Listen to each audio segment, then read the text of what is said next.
The Synchronic Roulette is a brand new precision frame SMG that has just come to the game with the release of Lightfall. It's pretty darn solid, but it's not something that is my main go-to weapon, especially after trying it a bit. But that being said, it actually has some pretty good rolls, and today we're going to go over those and talk about them just a little more in depth. The roll I'm going to be using today is Extended Barrel, Light Mag, Perfect Float, Target Lock, and then we do have the very new origin trait here, Nanotech Tracer Rockets. This says landing multiple hits turns your next shot into a homing micro rocket. This is very good for something like an SMG where you're shooting a bunch, putting a bunch of bullets in someone, so you get more rockets than you would say on something like a hand cannon, such as the Round Robin. Now that we've kind of looked at this roll a little bit, why don't we break it down a little more and what I think a god roll might be. Alright, so again, here's the roll I'm going to be using. This is a pretty good roll. We do have a reload speed masterwork, so definitely not good there. Perfect float is nice. You know, being in combat, it's going to reduce your airborne or increase your airborne effectiveness and reduce your flinch. That's very nice. Target lock is actually pretty cool. It's going to do more damage the longer you can stay on target with your bullets. And we're going to talk about that a little more in just a second, but this roll does reach around in 20 meters of range aimed out sights, and that's pretty good. But why don't we go ahead and break down what I think the god roll is. So here we have what I think the god roll is. You can see around 20.5 meters of range, so it's not even pumped that much, but I did have a pretty good range stat on my gun originally anyways. I would personally recommend you go small bore here. I think small bore is the best because it has a good balance of stability and range. You could go for something like Hammer Forge if you want straight up range, or even over here on Extended Barrel if you're okay losing some handling, then that's completely up to you. But personally, I would recommend you go small bore so you can get some good range and some stability at the same time. Ricochet rounds is what I would prefer in this round. You could go something like High Cal or Armor Piercing, but I think Ricochet is going to be your best choice, again, for that boost in range and stability at the same time. Now in this column, we actually have some really good choices. You could go under pressure. I would recommend this more so for something like a fusion rifle, but it could help you on the SMG, but it's not what I would go for mainly. Keep Away is where I would mainly recommend you go here, and it's actually what I'm looking for. Keep Away is a brand new perk, and it's one that I've been gravitating towards quite a bit. I've had it on something like my Perpetualis, which I did a god roll review on the other day. I'll put on the end screen if you are interested in seeing that next. But Keep Away is going to increase your reload, range, and accuracy when no combatants are in close proximity. When it says close proximity, what I have noticed is that's about 5 meters. So as long as somebody is longer away from you than around 5 meters, which is usually the case, then you're going to get a bonus to that range and whatnot. So although this does say 20.5 meters of range, it's actually a little more because we have to remember that this site is not actually counting the range boost from Keep Away yet because it doesn't have the information of how long that range boost is.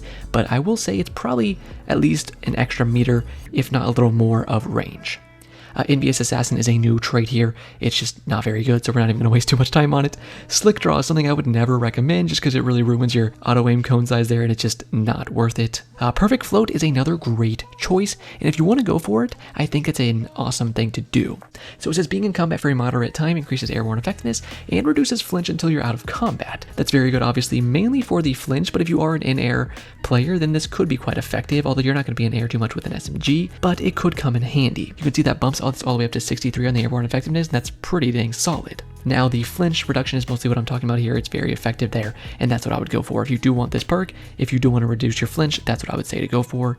And finishing off in this column, we do have Pulse Monitor, which can be useful. You know, you get hurt, you get a big boost to your handling, it reloads your weapon. I actually had this on a roll I used earlier today, and it's useful sometimes, but it's not really what I would ever recommend to you.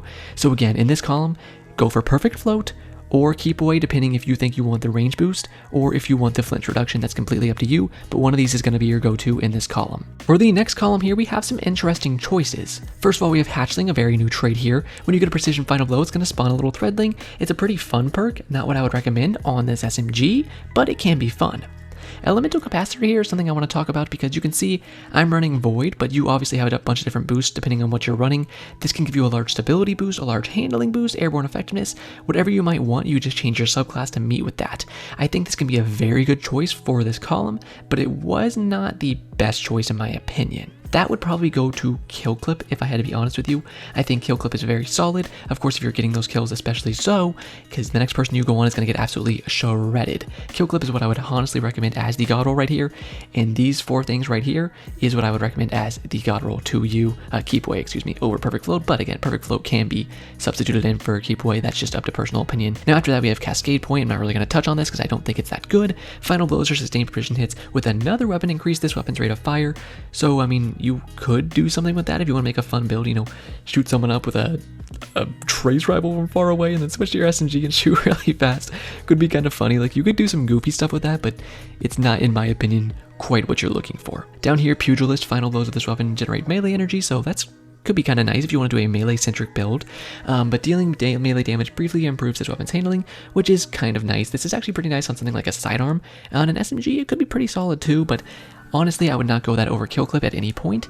The only thing I would say can test with this kill clip here is going to be elemental capacitor or target lock. Target lock is something I used on the build or on the role that I'm going to be using in the gameplay today, and it's pretty useful to be honest. So you're going to see here, the longer you shoot somebody and you keep up the bullets on them, it's going to increase the damage it does, right? And you can see reading all this stuff, it's a lot.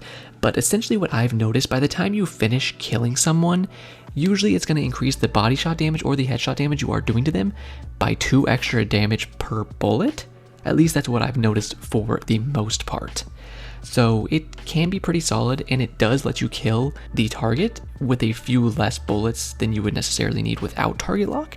So if you don't think you want to go for something like kill clip, you don't want an on-kill perk, then I would definitely recommend you go for target lock here, because I think it can be quite effective. And if you are wondering, nanotech tracer rockets, I believe they do 14 to 16 damage when these things hit, so a nice little boost of damage there to kill with some less amounts of bullets. I do want to say one last thing while we are comparing these weapons.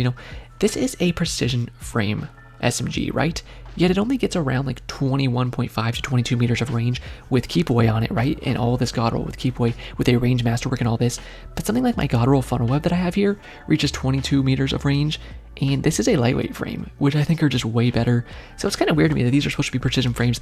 They're made to do headshot damage, yet they have less range, which is kind of odd. So I just wanted to point that out to you guys. These things are not the best in the meta right now, and if they ever got a buff though, it could be very solid. So in case precision frame SMGs ever get a buff, that is the biggest reason why I would recommend you to get a good roll of this, and to remember this can be crafted. So definitely craft yourself one of these throughout the season, just so in the future, if they ever get buffed, you already have one in the vault ready to go. That is what I would say to do for yourself there. So with all that covered, I think we're about ready to just go ahead and hop into this gameplay. I want to say at any point in the video, if you want to leave me a like, I'd very much appreciate that. It helps a long way. It shows the algorithm that you are enjoying the video, and they can push it to more people so they can enjoy it as well. Oh, and last but not least, my Blink Enthusiast clan, if you do want to join, is set to open. I just purged some members earlier today, so we are 89 members. If you are inactive for a few months, I'm probably going to kick you out of the clan, and that's what I did earlier today. I thought, especially since it's the beginning of the season, people are looking for clans to join, so if you want to make some friends, go ahead, join the Blink Enthusiast clan, go to bungie.net or your Destiny 2 mobile app, type in Blink Enthusiast. Again, it is set to open, so anybody can join no matter what. I'd really love to see you in there. All that being said, I think we've covered about everything. If you have any questions, go ahead, leave those in the comment section, or join the Blinkville Discord server, which I'll have linked in the top right and in the description. But we are ready to get in this gameplay now, so why don't we go ahead and blink on into it. So I started off in some quick play here, trying this thing out in some 6s, and then I go into some rumble matches in just a little bit here, but I gotta say in 6s, yeah, it's pretty good, especially when you're trying to team shot. If you can get in some good shots with your teams, as you'll see as I go around the corner here, up top, I just start spraying down this staircase, my boys start shooting, and we annihilate these guys. It's pretty dang solid. When it comes to 1v1s, as you're gonna see here, we are in a rumble match here, it's still pretty darn good. You can take ones and win them quite reliably, but if someone comes on you with a good hand cannon shot, with a good lightweight frame SMG, with honestly probably most sidearms right now, because sidearms are pretty good, then you're probably going to be in trouble, and that's something that I ran into every now and again. It's very good on something like Voidlock here, because I could push people back, as you saw in that first clip, with my pocket singularity.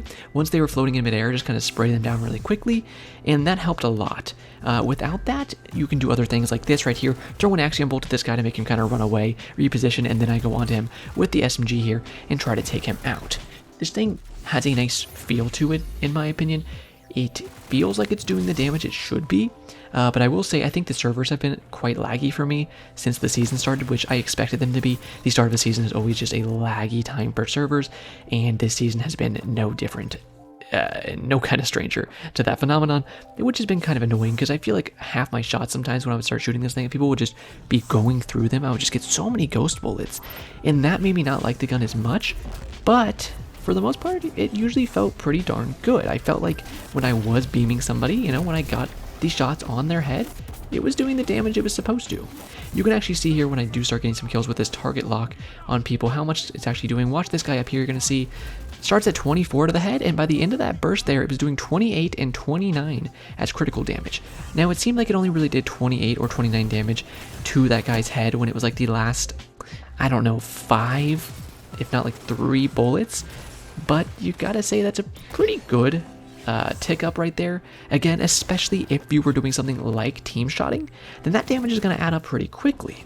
Now, if you are team shotting, then you're not going to get as much use out of target lock because the enemy's going to die before your target lock really starts proccing as much. So that's another thing you should probably keep in mind, is that target lock will especially not have as much effectiveness if you are in a really well-balanced and well-oiled machine of a fire team.